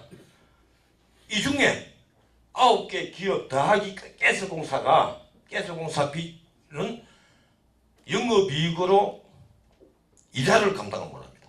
그 말이 무슨 말이에요? 빚이 계속 는다는 얘기죠. 영업이익으로 이익 생기는 거로 이자를 감당 못하면 빚이 계속 늘잖아. 그래 지금 이 말은 무슨 말인가 하면 이게 2012년도 말입니다. 작년이 아니에요. 이게 아니 2012년이고 2013년 작년에 내 장담하건대 520조는 돼갔을 거야. 공기업 부채가. 자, 이거 이제 6월 말 되면 한국은행에서 통계 나옵니다. 9월 말에 기재부에서 통계 내고요. 한국은행에서 6월 말에 기재부에서 9월 말에 냈는데 그 두 개가 숫자가 다르단 말이야. 이게 대한민국이 컴퓨터가 발달하고 쌩 난리가 쳤다면서 왜 틀려 두 개가? 둘 중에 한 놈은 거짓말쟁이 아니야. 어떻든 분명한 것은 493조도 훨씬 넘은 520조예요. 이게 기재부가 중기자정계획본이 작년에 냈죠. 작년에 480조 플러스 알파 10조라고 그러죠. 작년에 우리 중앙정부 부채 487조. 그리고 올해 515조. 이거 기재부가 한 얘기입니다. 내가 지어낸 얘기가 아니고 2016년에 609조. 이 박근혜 정권 마치는 2017년은 숫자도 안 남았습니다. 무려 펴딱 돼가 있어. 쥐를 쓴 거야. 그러면서 뭐라고 얘기합니까? 박근혜 표 복지하는데 1년에 20조씩 5년 하면 135조 드린다. 여기에는 지방에 뭐 도와준다 그러는데 그 예산 하나도 안 들어가 있습니다. 그게 무려 124조죠. 근데 한려대교 만들어준다. 울진 삼척 고속도로 만든다. 이게 124조입니다. 하나도 안 들어가 있다고. 이걸 지금 하면 이렇게 이제 늘 수밖에 없는 거야. 그런데 진짜 여러분들 심각한 게 뭔지 압니까? 기재부가 당장 공기업 부채가 이렇게 493조니까 현우석 부총리가 공기업 사장들 다 불러놓고 앞에서 한 천마디가 뭔지 압니까? 회사도 어려워지면 알짜 자산부터 파는데 알짜 자산부터 파세요.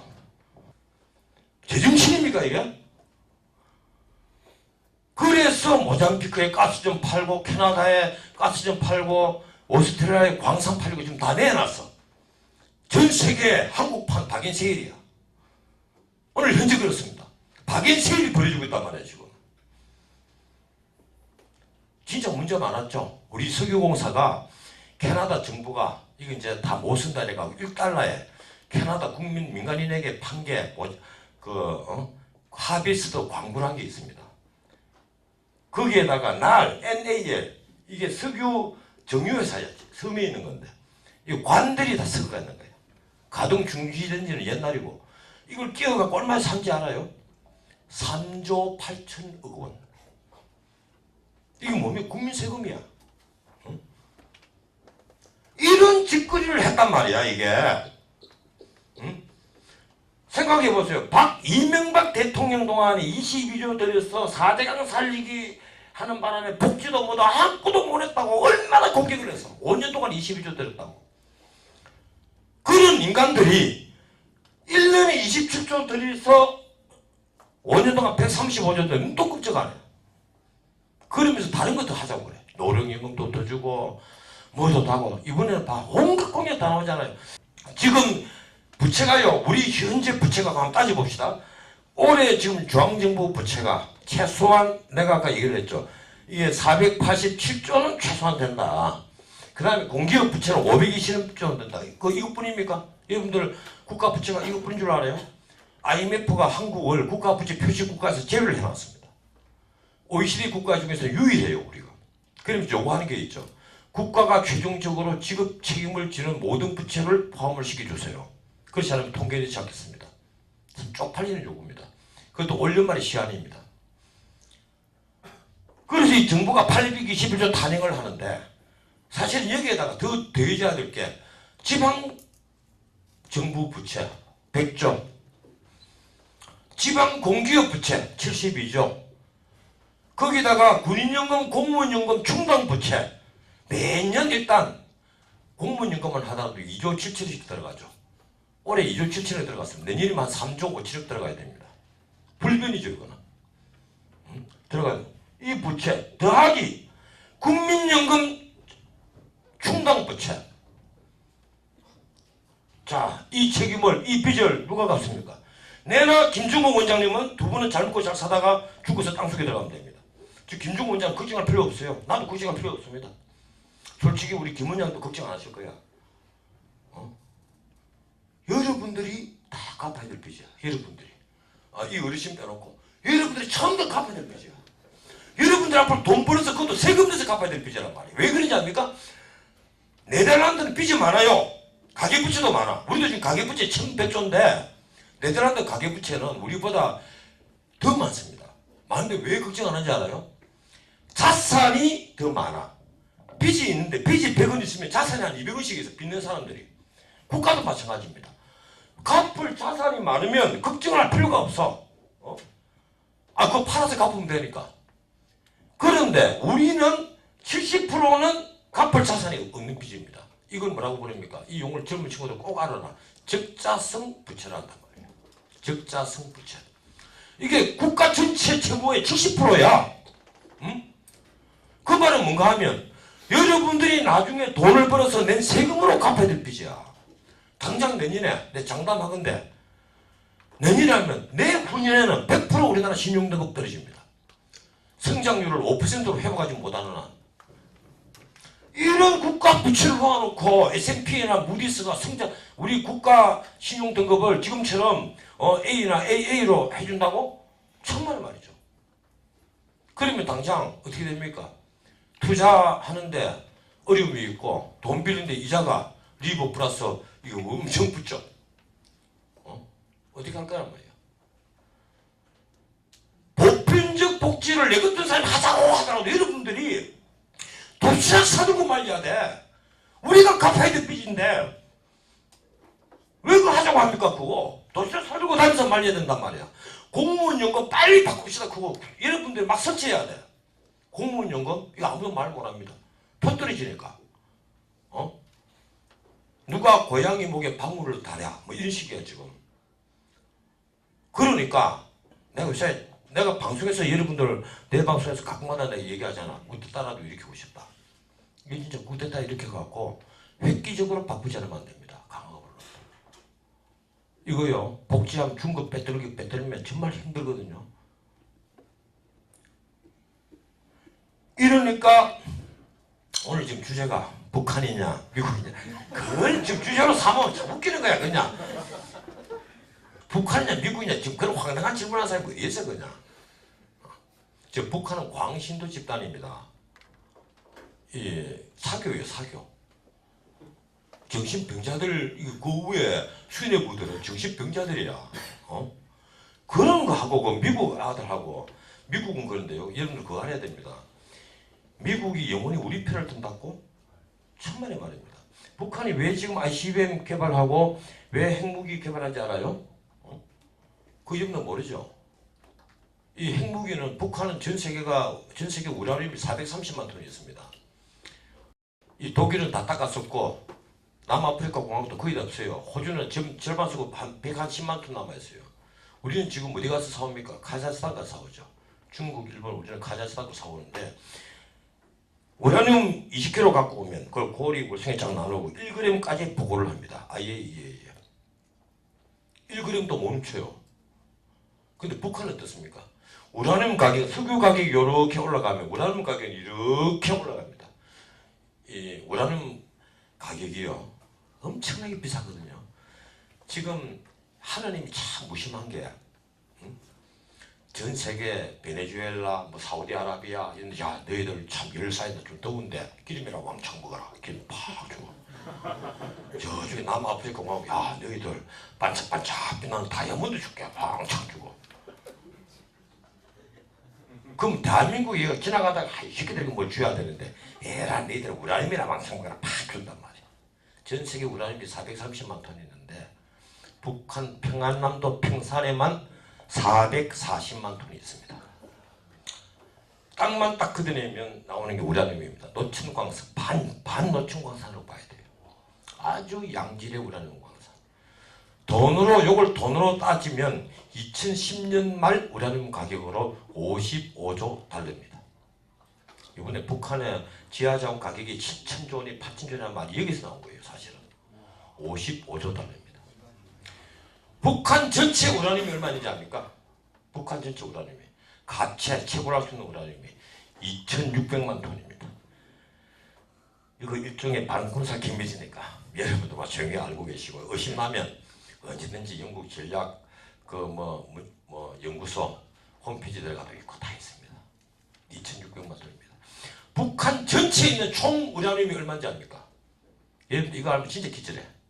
1억 5천만 톤이에요. 참 하느님도 무심하지. 하필 우라늄을 주는데 북한에만 왕창 보였단 말이야.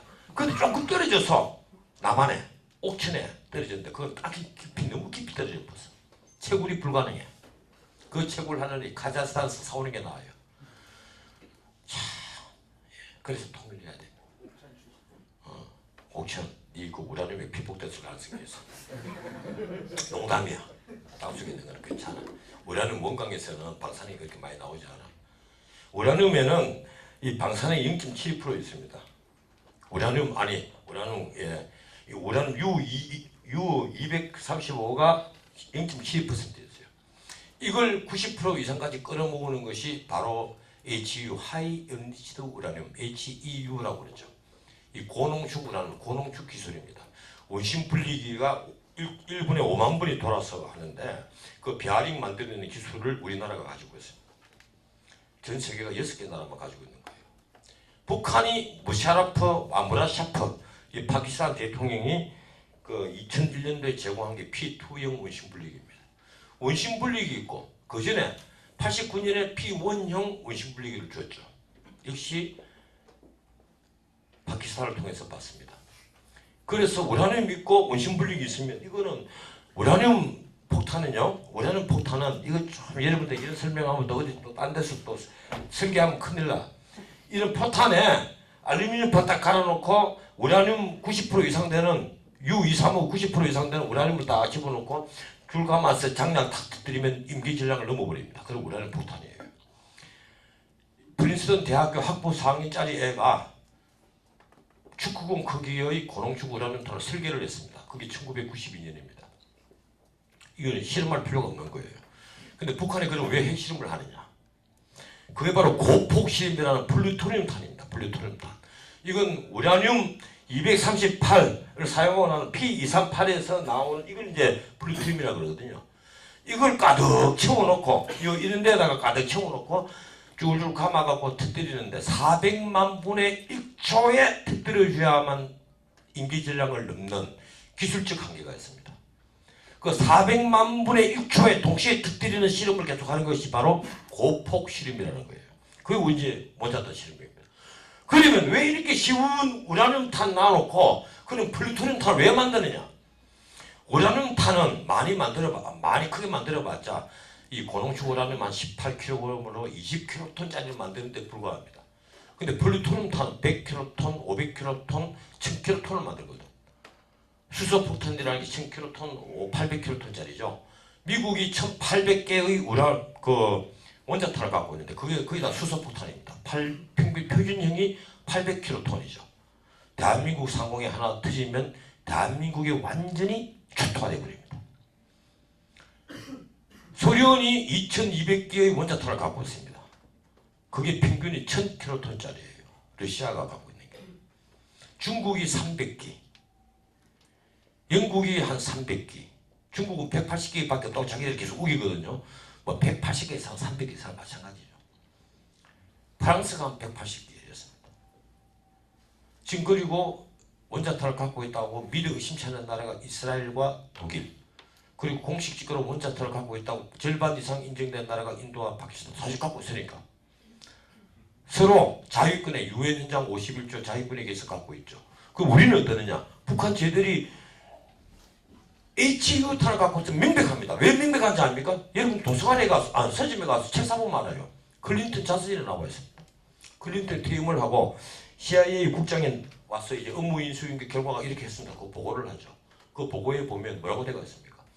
북한이 가지고 있는 HEU 단 3개를 후임자 부시에게 보고를 했습니다. 이를 클린턴이 거서 자기 자서전에 써놨어요.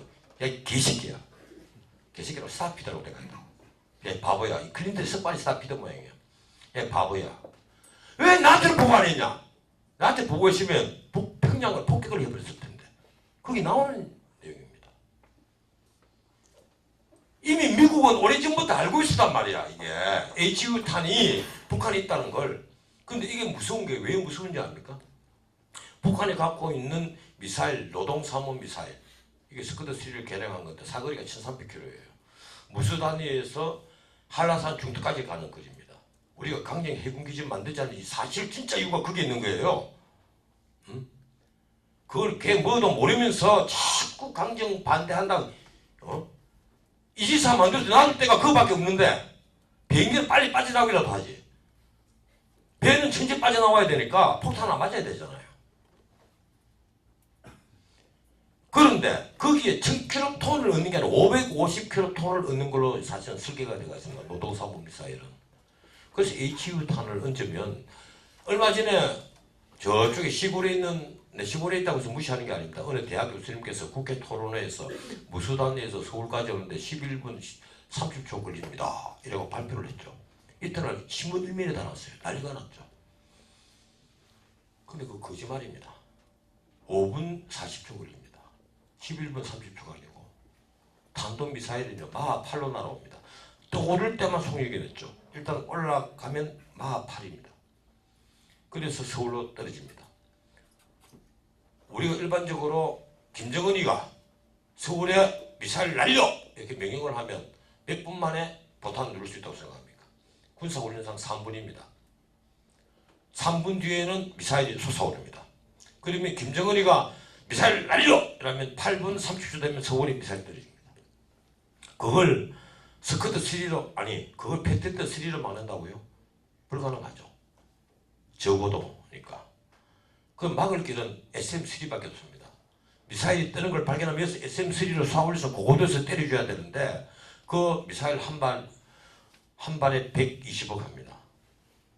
북한에 노동미사일 1300개 있으니까 900기가 있으니까 그 900기를 대항하려면 우리 SM3가 최소 900개가 있어야죠.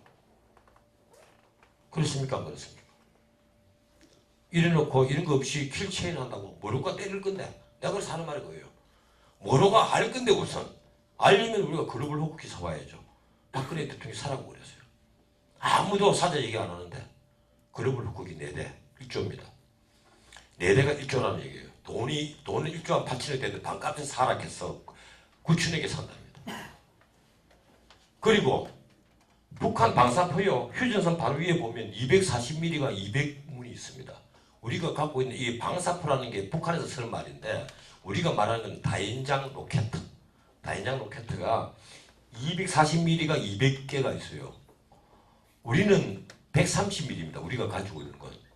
구경 자체가 절반이고 머리 그러니까 날아가는 게 한 20km밖에 우리는 안 날아가요. 북한은 60km 날아갑니다.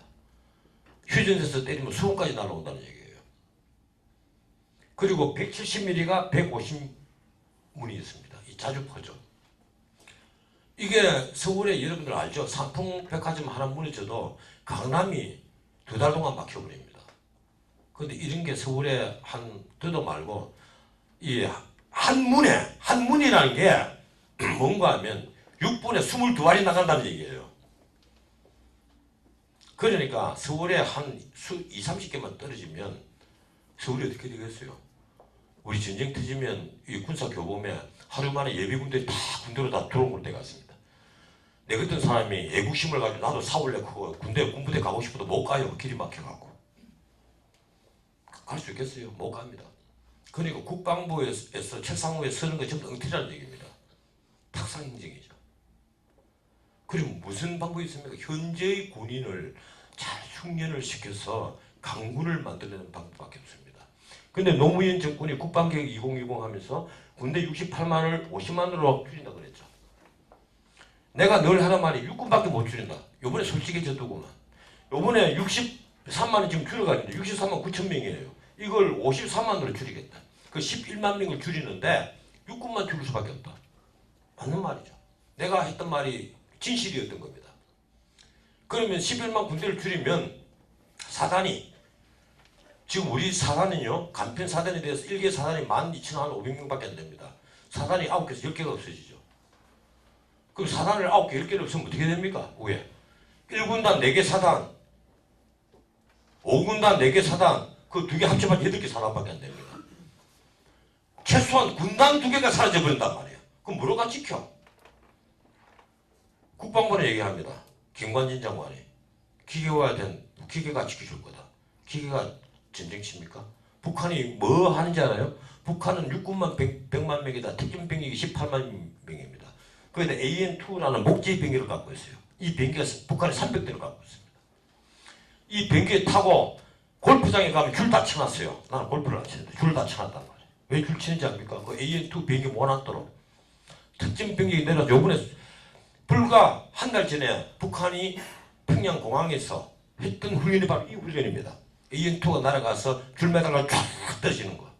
비행기 한 대에서 27명이 떨어지는 장면이 나왔죠. 그게 서울 주변에 다 떨어져가고 서울을 포위를 한단 말이에요.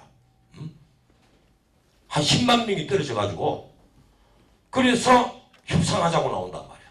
그럴 때 미국이 개입할 수 있느냐 문제예요. 미국이 해구상 보장해 준다 그러거든. 해구상 보장이라는 게 뭔지 압니까? 우산을 팍 씌워주는 게 아닙니다. 한국이 북한으로부터 핵 공격을 받으면 미국은 ICBM 대륙간 탄이죠. SLBM 그건 이제 잠수함에서 쏘는 겁니다. ICBM, SLBM 또는 전략 폭격기를 동원해서 동일하게 보복해 준다. 그것이 핵우산입니다. 그 무슨 소용이 있어요? 드골이 옛날에 얘기했죠. 케네디가 우리가 핵우산 보장해 드릴 테니까 핵 개발하지 마세요. 이러니까 드골이 뭐라고 얘기했습니까? 샤를르 드골이. 미국은 파리를 지켜주기 위해서 뉴욕을 희생시키지 않는다. 난 미국이 파리를 구하기 위해서 뉴욕을 희생하리라고 믿지 않는다. 쉽게 말하면 소련이 뉴욕을 향해서 미사일을 딱 겨누고 있는데 자기들이 파리를 구해주기 위해서 소련을 공격 안 할 거라는 얘기입니다. 그게 진실이죠. 북한이 이제 왜 ICBM을 개발한지 압니까? 이제 그 이유를 이제 알았습니까? 바로 그거예요. 미국이 개입하지 마라 이거야. 우리가 서울을 때릴 테니까 너희들이 개입을 못하다. 그래서 저 인계철도에서 빼서 평택으로 내려가면 그만큼 이제는 위험해집니다. 우리가 한미연합사를 해체를 그렇게 반대하는 이유가 바로 거기에 있는 거예요. 우리가 뭐 사대주의 때문에 반대를 하는 게 아닙니다. 전쟁의 위험을 막는 유일한 것이 지금 한미연합사의 존재란 말이에요.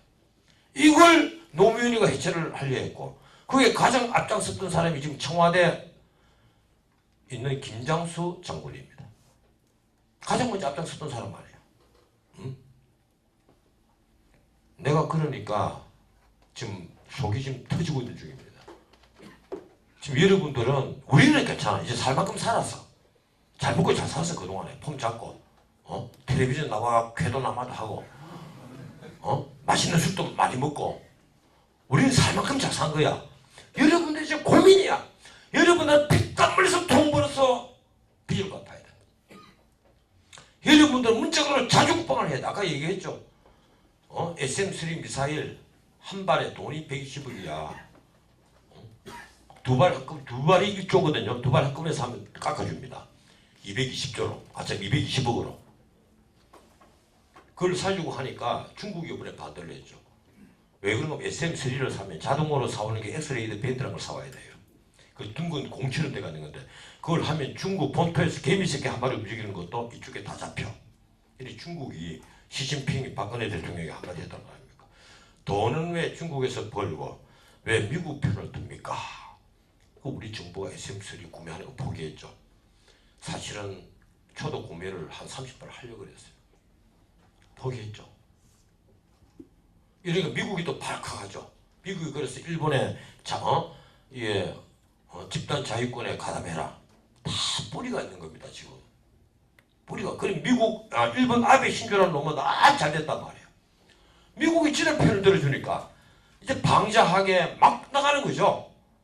야스쿠니도 가고 막 개품 다 잡는 거야. 이유가 그런 데 있는 거예요.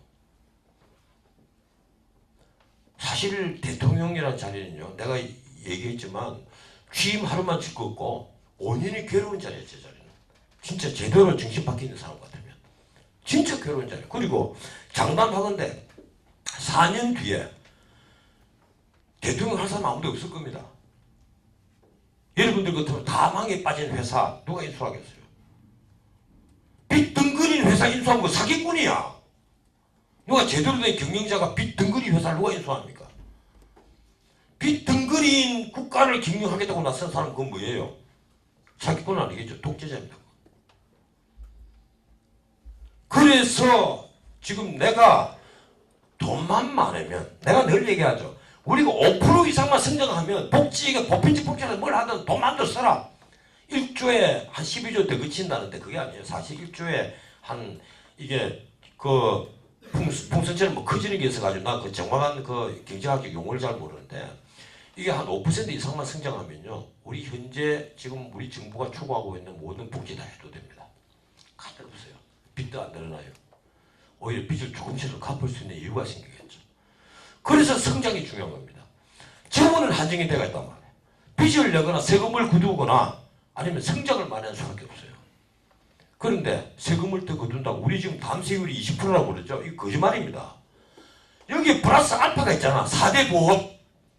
우리는 외국에는 4대 보험이 담세율이 들어가는 경우가 있고 빠지는 경우가 있어요. 이 세금 부담유자고 그러는데 영국에는 그거 빼고 독일에는 포함을 시키고 그럽니다.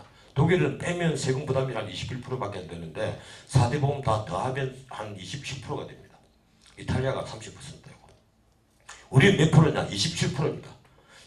정확히는 27.6%입니다. 세금 부담률이. 그런데 영국, 독일하고 틀려가지고 건강보험료율이 안 되잖아요. 그럼 집에 와서 압류하죠. 국민연금 사실 보험 아닙니까? 내가 안 내면 그만이야. 근데 안 내면 우리 집 압류합니다. 압류해서 경매 붙여버리죠. 세금 아니야. 안 내면 압류하면 강제로 돈을 받으면 그건 뭐예요? 세금이죠. 4대 보험이 우리는 세금이란 말이야. 그리고 영국은 어떻습니까? 우리 국민연금 같은 제도가 있는데 많이 내면 많이 받습니다. 나중에 자기 낸 것처럼. 낸 것만큼 많이 받아요. 적게 내면 적게 받습니다. 그리고 적게 받는 사람에게 이게 정 사회적으로 보상이 안 되면 국가가 이제 보장을 대해주죠. 근데 우리는 어떻습니까? 보험 자체가 많이 낸 사람이 적게 받아. 적게 낸 사람은 많이 받아. 보험 자체가 소득 재분배 구조를 갖고 있습니다. 국민연금이라는 게. 국민연금 보험 자체가 소득 재분배 구조를 갖고 있단 말이에요. 건강보험도 마찬가지예요. 많이 낸 사람은 내가 직업이 3개 있으면 3군데 다 내잖아. 건강보험증이 3개가 다 나와요. 월급 받는데 3군데 다 나온단 말이에요. 엄청나게 내. 하위는 완전히 안 내는 사람도 있어. 그리고 적게 내요. 그런데 어떻습니까? 가령 상위 10%는 500만 원 이상만 나중에 환급 처리를 해주죠. 1년 동안 치료비 쓴 것 중에 500만 원 이상만 환급 처리를 합니다. 하위 10%는 어때요? 하위 20%는 10%인가 20%인가? 하위 10%구나. 하위 20%네. 120만 원 이상은 환급을 해줘. 그러면 우리 건강보험을 완전히 많이 내는 사람은 500만 원 이상 치료비가 드는 중병이 걸리지 않는 한 보장을 못 받아. 이런 불균형한 건강보험제도가 어디 있어요? 그건 다 말 안 하고 있잖아. 근데 부자 보고 자꾸 더 내라 하면 나 내 같으면 이제 부자 되기 싫어. 싫을 정도야. 우리 제도를 보면 남들보다 열심히 노력하고 전략하고 무엇보다 전략의 미덕이 발휘되거든요. 부자가 되는 데는. 그리고 행운도 따라야 되고. 그래서 부자가 되는데 이대호가 저렇게 홈런을 많이 칠 때는 남들보다 피 터지는 재능도 있지만 피 터지는 노력이 있었단 말이야. 우연히 부자도 되지만 재능과 노력으로 부자 되는 경우가 더 많단 말이야. 그럼 그걸 인정을 해줘야지. 자꾸 부자 된 놈에게 넌 내놔라 하면 어떻게 하자는 거야. 가난한 사람도 마찬가지야. 불운으로 열심히 노력했는데 불운으로 가난해진 사람이 너무 많아요. 그 사람들은 진짜 돌봐줘야 돼. 그리고 우연히 아까 말한 아버지가 감옥 가버리고 어머니가 가출해 버린단 말이에요. 자기와는 아무 상관없이 우리 사회 구석으로 몰린 사람들이 있어. 그 사람들을 우리가 도와줘야 돼. 근데 본인이 무능과 게으름, 이걸 우리가 무한정 어떻게 보호를 해줄 거야? 본인이 무능과 게으름을 어떻게 국가가 공동체가 100% 그걸 담보를 해줄 거냐고. 자, 내가 오늘 여러분들의 암담한 미래를 전해드리는데 결론은 그렇습니다. 북한보다는 미국이다. 그 결론에 이의를 제기하는 사람은 내가 국가보안법으로 내가 고발할 거야.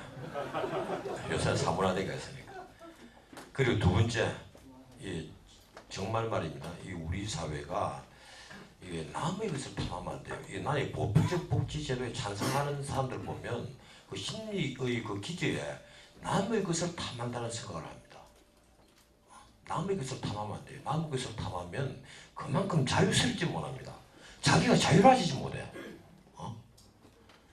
자꾸 내가 남의 것에 눈독을 들이면 내 자신이 자유스럽지 못하단 말이야. 그건 공직자나 여러분들 다 마찬가지야. 지금 우리가 너무 불안한 사회입니다. 난 여러분들 보면 진짜 불쌍해 볼 정도예요. 이 친구들 앞으로 20년 뒤, 30년 뒤 우리 사회 주력 세대가 됐을 때 어떻게 할까? 저 친구들이 우리 선배 세대를 얼마나 원망을 할까? 이 보편적 복지를 만들어낸 이 선배들에게 얼마나 분노를 가질까? 내 생각하면 지금 소름이 끼쳐. 이 환송회를 자발적으로 열어준다 해서 제가 지금 한 8시 반부터 하고 있는데 너희들, 당신들끼리 먼저 드세요. 제가 늦게 가겠습니다. 이러고 있는데 제가 오늘 거기 가봐야 되기 때문에 여러분들에게 질의응답은 혹시 우리 김종국 교수님께서 다음 기회를 한번 마련해 주시면 언제든지 또 와서 또 하겠습니다. 모셔도 좋고 차비 안줘도 좋습니다. 언제든지 올 테니까 정말 이 경청해 주셔서 정말 고맙습니다. 이 자리에 계신 여러분들이 정말 애국자입니다. 고맙습니다.